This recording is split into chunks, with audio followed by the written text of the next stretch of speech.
चौक वज़ीर खान के शमाल मशरक़ी गोशे में वाक़ है। मुग़लिया दौर की तामीरात से मुतल्लिक़ है। शाहजहां दौर के मुग़लिया सूबेदार हकीम अलीमुद्दीन अल मरूफ वज़ीर खान ने 1635 में जब चौक की बुनियाद रखी तो ये कुआं भी खुदवा कर वक्फ कर दिया था। ये कुआं है, इसकी आसपास बाउंड्री है और कुआं अब तो इस्तेमाल के काबिल नहीं है, लेकिन ये इमारत तारीखी वर्से के हिसाब से इसको महफूज किया गया है। ये उसका मेन गुज़रगाह है। अंदर आप जाने के लिए ये रास्ता इस्तेमाल कर सकते हैं। ये इसका रास्ता है।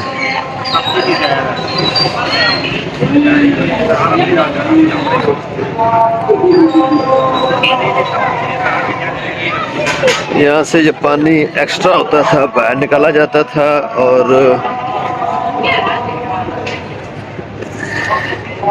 ये कुएं की पुरानी कंस्ट्रक्शन आपको नज़र आ रही है।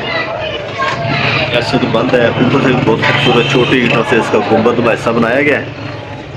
बहुत खूबसूरत कुआं है, आसपास सारी दुकानें हैं। मैं अब इस कुएं के पास खड़ा हूँ, आप देख रहे हैं।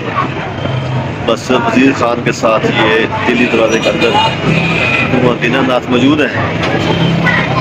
यहाँ सामने आप देख रहे हैं कि मस्जिद वज़ीर खान भी है, इसका काम भी जारी और सारी है।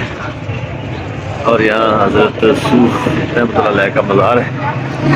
बाज़ार है, बहुत गहमा गहमी है।